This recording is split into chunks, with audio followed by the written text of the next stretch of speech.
Bonjour mes amis, mon nom est Paul Réginval. Puis ce matin, j'aimerais ça vous entretenir d'un voyage. D'un voyage que j'ai fait. Bien plus par obligation au départ que par désir de le faire. C'est un voyage qui a commencé par la fuite. Hein? Une longue fuite. Je savais pas trop où je voulais aller, mais une affaire était claire. Je voulais juste pas être ici. Je voulais juste pas être moi et être ici où j'étais. Donc, je suis parti pour essayer de trouver des ailleurs qui seraient mieux qu'ici. Je me suis promené d'ailleurs en ailleurs, de personnage en personnage, de route en route, puis toujours avec cet espoir du nouveau que là, je vais avoir trouvé. Tu sais. Puis toujours la désillusion, après quelques mois, quelques semaines, de réaliser qu'en fait, je me retrouvais toujours dans le même état.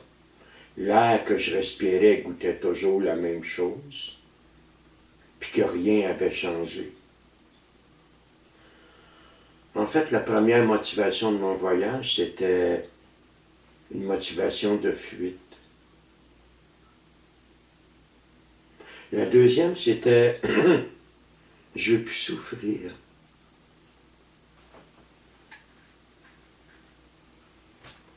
Donc, j'ai pris toutes sortes de substances dans le but de ne plus souffrir, tu comprends? Puis ça a marché. Pour un certain temps, ça a marché.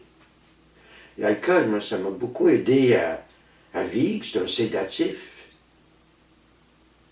Les drogues aussi. Moi, je voulais plus souffrir. Puis avant de la consommation, mais j'étais jamais bien, puis je souffrais. Fait que j'ai trouvé une solution à mon problème, puis cette solution-là va devenir l'un de mes principaux problèmes par la suite. Donc au départ, vois-tu, mon voyage, c'est que je voulais fuir. Je voulais me fuir. Je voulais être ailleurs. Après ça, c'était, je voulais plus souffrir. Puis ça, mais ça m'a mené dans un bas-fond. J'ai failli en mourir, hein. Moi, j'ai voulu me faire la peau, je l'ai essayé. Je ne partagerai pas ça un matin. Puis je te promets que je l'ai essayé très sérieusement.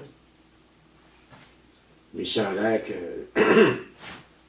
mon heure n'était pas venue, tu comprends? J'ai fait un grand, grand voyage.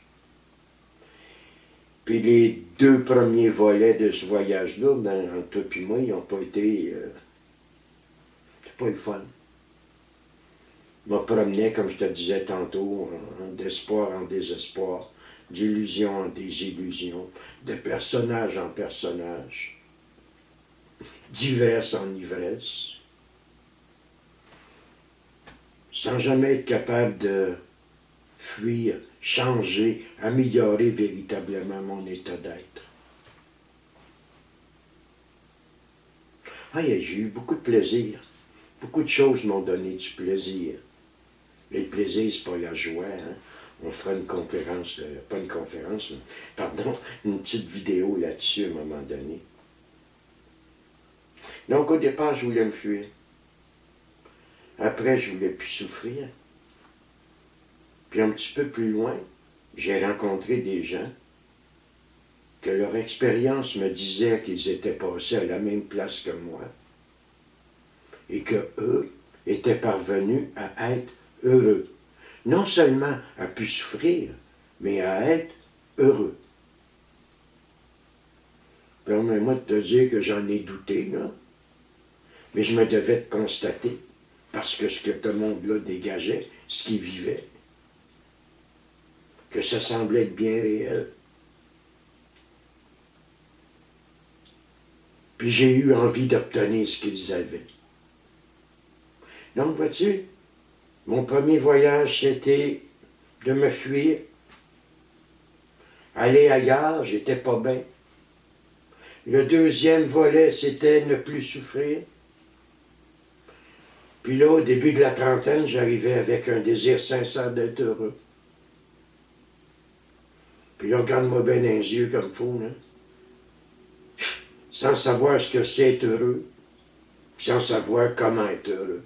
Là, c'est clair pour moi, la recette, je ne l'ai pas. Puis ces gens-là vont me dire, je te demande pardon, voici ce qu'on a fait. Si tu veux ce qu'on a, il va falloir que tu fasses ce qu'on a fait.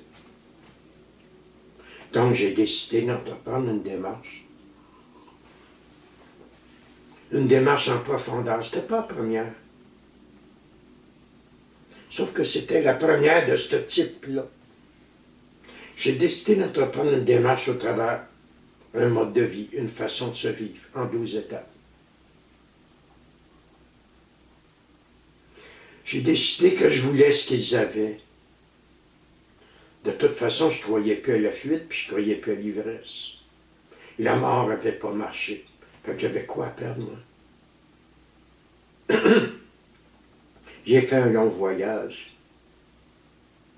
Je mesure 5 pieds 8, tu comprends, c'est loin d'être grand, 5 pieds 8, là.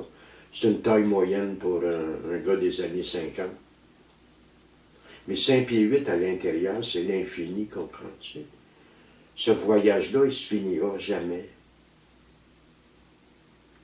J'ai rencontré le pardon dans ce voyage-là. Au départ, la compréhension. Je me suis rencontré. J'ai rencontré le pardon. J'ai rencontré la pacification.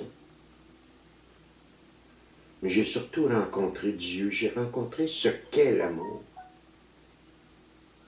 Et ça, pour moi, ça n'a pas de prix. Tu comprends? J'ai rencontré l'amour. Pas la dépendance affective, pas l'amour qui fait qu'on possède. J'ai rencontré l'amour. Celle qui nourrit, celle qui fait que je suis heureux, celle qui me fait prendre des décisions, qui me fait faire des choix, qui a priori, des fois, n'ont pas l'air les bons, mais qui, dans mon âme et conscience, sont les bons. Puis des fois, je me berne, je me trompe complètement. Dans ce voyage-là, j'ai rencontré l'amour, j'ai rencontré Dieu, comme je te disais tout à l'heure. Puis c'est un voyage infini, je suis le voyageur de l'infini. J'ai été un voyageur de l'éphémère, hein, au travers des drogues, l'alcool, des dépendances, des ci, des ça, le succès, puis le grand moi. J'ai débarqué du train de l'éphémère, puis je suis entré dans celui de l'infini. Puis je pensais à ça matin, tu comprends? C'est un grand, grand voyage. Édith Piaf, elle chantait « Non, rien, rien de rien, non, je ne regrette rien ». Bon, peut-être certains regrets, tu comprends? Peut-être des choses que j'aurais pu faire autrement. Mais il n'y a pas de peut-être, c'est sûr. Mais au bout de la ligne, il n'y a rien eu d'inutile. Il n'y a rien eu de rien pour rien, tu comprends? Tout ça a servi à quelque chose. Puis un matin, je me retrouve avec ça. C'est la période de mon 36e anniversaire d'abstinence de toute drogue et alcool, puis d'acceptation d'un nouveau mode de vie aussi. Puis j'ai le profond sentiment que je viens juste de commencer le voyage. Ce que j'en connais, ce que j'en ai obtenu, c'est un début. Puis dans nos prochaines vidéos, là, on va faire un petit résumé de ce voyage-là que j'ai accepté de faire au travers d'un mode de vie. Hein, Ticu de Nazareth, il disait « Vaste et spacieux est le chemin qui mène à la perdition ». Je le sais, j'ai tout essayé, mais pas m'oublier. C'est vaste, c'est spacieux, c'est le fun, mais ça mène à se perdre tout simplement. Étroit est la porte et le chemin qui mène au salut. C'est très étroit d'entrer en soi. C'est pas le chemin privilégié, c'est pas le chemin que j'ai choisi au départ. Puis si tu veux, dans nos prochaines vidéos, On va parler de ça, ça. C'est un petit peu ce que je voulais te raconter aujourd'hui, puis je te souhaite une belle journée. Salut bien.